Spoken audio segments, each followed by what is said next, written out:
जो रहस्य आज के वैज्ञानिक खोजने में लगे हैं वह हमारे शास्त्रों में हजारों वर्ष पूर्व ही लिखे जा चुके थे।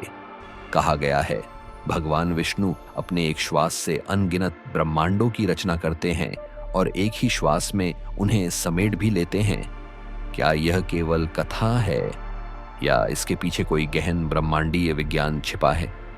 यदि आपको ऐसे ज्ञान और कथाएं प्रिय लगती हैं तो इस क्षण ही वीडियो को लाइक कीजिए, अपने मित्रों संग शेयर कीजिए और अस्त्र कथा चैनल को सब्सक्राइब कर घंटी अवश्य दबाइए। शास्त्रों में वर्णन मिलता है विष्णु भगवान क्षीर सागर में शेषनाग पर योग निद्रा में विराजमान हैं।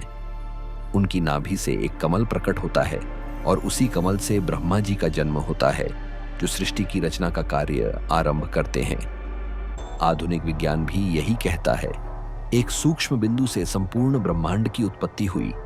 इसे हम बिग बैंग सिद्धांत के नाम से जानते हैं। परंतु सृष्टि केवल बन ही नहीं जाती, उसे चलाने और संतुलित रखने वाला भी आवश्यक है। इसीलिए भगवान विष्णु कहते हैं जब जब धर्म की हानि होगी तब तब मैं अवतार लेकर धर्म की स्थापना करूंगा। यह उनका स्थिति का रूप है।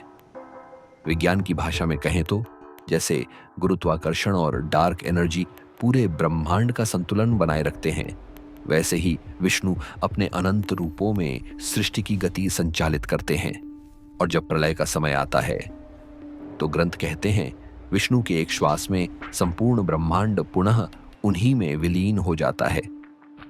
आज के वैज्ञानिक भी मानते हैं एक दिन यह ब्रह्मांड नष्ट होकर फिर से जन्म लेगा। इसे ही कहते हैं चक्राकार ब्रह्मांड सिद्धांत। इसीलिए कहा गया है विष्णु केवल देवता ही नहीं बल्कि संपूर्ण ब्रह्मांड का स्वरूप है। प्रत्येक कण में, प्रत्येक तरंग में वही विष्णु की गति विद्यमान है। और इसलिए शास्त्रों में कहा गया है हरि अनंत, हरि कथा अनंता।